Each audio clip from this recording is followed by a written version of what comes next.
What's up guys, welcome back to my channel once again. If you're new here, consider subscribing. So last week I couldn't upload much videos because I was not well, but I'm back at it again and the grind is going to get harder and harder day after day. So two important things happening today. Number one is I'm finally doing a Q&A video. A couple of weeks back I remember that I asked you guys go ahead and ask me questions so that we can do this video, and you guys bombarded me with so many questions. However, I have selected some of the important questions which can be helpful for majority of the people or probably an individual. So that's one thing. The other thing what's happening is finally going for a haircut. I'm like, I look shabby, man. I just don't feel confident. So we're gonna get that thing done today. Let's go. Alright guys, just so you know that I'm actually gonna pick up questions in no particular order. So quickly let me jump into first question. So the first question is by Dipesh DKJ.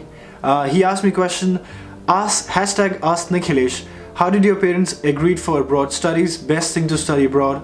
I love the videos you make. Are you gonna settle abroad or gonna come back to India? Say hi to Judith. I will definitely do that. Let's go to the first question because he asked multiple questions, one bundled up in one question. So how did your parents agree for abroad studies? It was a big thing. So when I was 18 I left my house and I went to Hyderabad to study my undergraduation. I'll get to that in a while, but staying in Hyderabad or staying abroad was one and the same thing. It's just that, like, you know, I was still apart from that. Second question he asked was best thing to study abroad. Man, you definitely need to define what you want to achieve. So if you want to go to medical, doctor or engineering, you need to really figure out where are the best institutes abroad, or like, yeah, you know it, right? I love the videos you make. Are you gonna settle abroad or gonna come back to India? I definitely want to come back to India and contribute to the economy of my country. Alright guys, so the second question is what's your qualification and your job in Berlin? As I said that I went to Hyderabad for undergraduation, so I went there to study hotel management. Yes, post completion of that degree, I joined Oberoi Hotels. I worked in India and then Oberoi actually sent me to Dubai, Oberoi's. While working there, I was studying minor psychology in Heroed VAT University there. And there I definitely learned more about business, more about marketing side, that how do customers behave, how do customers, their buying behaviors and all that, cognition and perception theories. You know, I don't want to get into details, but yeah. So I did hotel management, I did minor in psychology, and now in Berlin I'm doing my MBA. I know it's a mystery question for a lot of people, want to know what am I doing here. I'm doing MBA and particularly focused in marketing. So there were multiple reasons for me to leave hotel industry because it took me a while to figure out, like, okay, do I really want to do this or not? Because I was working in food and beverage, starting your day at 7 until like night 9 o'clock. I know a lot of my hotelier friends, they can relate to this.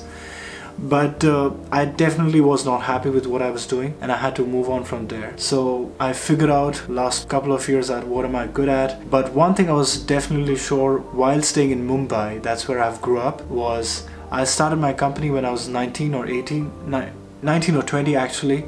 Of course it failed. My friends from Mumbai, Bhushan and Jason, were part of it, but it failed. But something what I learned for so many years is that you definitely have to fail it. Like, if failing is not a problem, but if you fail fast, it's good for you so that you can move on to the next one. Since the time I've come to Germany, I've worked with multiple startups here, helping them to figure out what are they good at and helping them to strategize their business development area or helping them to expand in terms of marketing and all that thing. I'm sitting in the office right now. I'm working here. I mean, only if I get a permission from my boss, and I can give you a show around of the office. I can actually make her meet you guys. Let me know in the comment section if you guys want that. Alright, let's go to the third question now. Alright, so the third question is asked by Sheikh_Israfil. His question is, when are you gonna come back in India? Well, I'm not sure, but if I do, I'm definitely letting you guys know that. Alright, so the fourth question is by Amazing Places and Cars. That's his Instagram ID. He asked me, what is the cost of living in Germany on a student basis, excluding fees? Got your question. Now, this question has a very complex answer, but I'll try to keep it as short as possible, okay? So there's something called fixed cost and variable cost. Fixed cost is something you have absolutely no control over and you have to spend on it. It will get deducted automatically. You don't even have to do anything. Like your room rent, food, Wi-Fi, insurance. insurance. These are the four things you have absolute no control over it. On the other hand, there's something called variable cost. Variable cost could be your leisure, your traveling, smoking, going to clubs, partying, and all those things. You definitely can control all these things if you don't want to spend much. Now, I've seen two types of people here in Berlin. One is a guy who absolutely spends carefully on everything, whatever he does. On the other hand, there is a guy who has a high spending power and he is used to certain kind of lifestyle. So I want to talk about the second guy first. So even if you're a student in the city, okay, these are the students or the kind of people, they are used to certain kind of lifestyle. So they don't want to stay in a student dorm, which is priced around 200 to 250 euros. And of course, they come with a very limited resources in the house which has been provided. I'll get to that in a minute. If this rich kid goes and has his own apartment, he will definitely have to spend around 600 to 800 euros. On top of it, he has to spend heating separately. Since it's a cold country, you definitely need to pay for heating, Wi-Fi, food, and rest other follows, you know. That would cost him around 1200 to at least 1000 euros, maybe a little less than that. But yeah, that's a lot of money. So on the other hand, there's somebody who spends very carefully. Now this somebody would want to stay in an accommodation provided by Student in Werk. If you guys are new to this term, Student in Werk is a centralized government body and they distribute apartments in this city, and they are similarly known in other cities of Germany also. If you want an apartment in Student in Werk, the apartment rent is between 200 to 250 or 300 maximum, but the more you spend, the bigger space you get.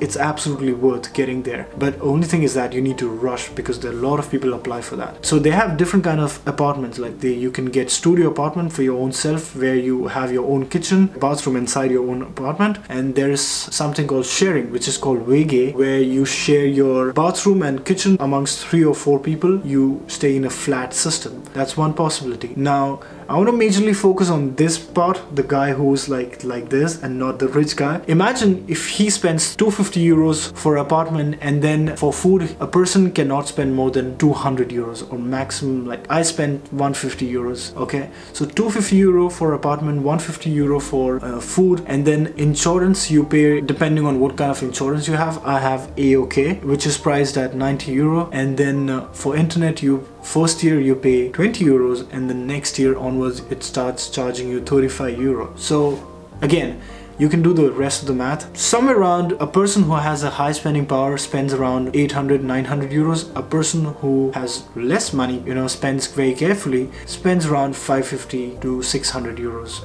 In fact, it's always less than 600. It's never 600. All right, I hope I answered that question. So the last question is asked by Ritesh Z1. His question is pretty simple but very deep. Future plans for the channel. It's a very simple question with a very complex answer. I started YouTube without thinking that what is the potential of it, but definitely I want to put this out in front of you guys that I want to be social media influencer. Now you guys have realized that how world has changed, how social media arena has changed. Nowadays people don't just watch videos, they actually scroll down to comments and see what are the others' opinion. That's what, you know, mesmerizes me, and that's what actually fascinates me, that the beauty of this whole space, the beauty of social media, that how connected we all have become and how deeply this social media has rooted in our lives. I'm going to be very straightforward. I want to make business out of it. I want to leverage this opportunity. I remember that I told you guys when I reach 10,000 subscribers, I'm going to start my education consulting company. Just a quick update on that. The work is going on in the background. We are preparing ourselves for our next intake, which is happening in Germany for summer 2018. You will soon be updated on that. But yeah, that's a quick update on my future plans for my channel. Is coming up with a company where I can help a lot of people like you who are watching right now that can actually come to abroad with the right information. You know what? I have been lately watching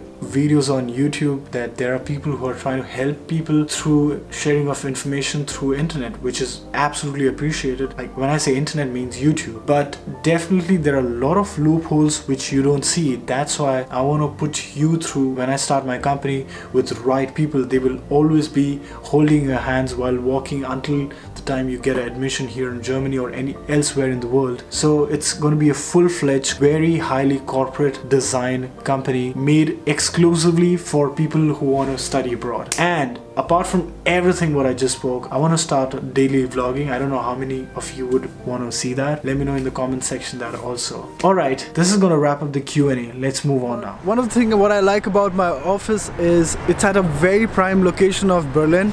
And you want to see something in the background? This is like a Bentley showroom here. And on the other side, this is Lamborghini Aventador. I don't know if you guys follow the sports car, but this is where my office is, in the same building right on top. I love this. Yeah, just a cool update for you guys. Alright, let's go for a haircut now. Not sure, but definitely I'm making a video there. I'm gonna give you a closer look of that.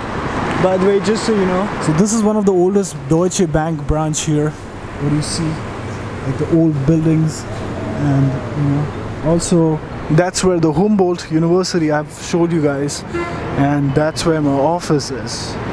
So I reached at the barber shop and look what I see. It's not open, so I think I'll have to get this done only on Monday. Alright, so this is where I would like to end the video. If you enjoyed it, smash that thumbs up button, and if you have any sort of question, queries, make sure that you straight away put that on my Instagram DM. Peace.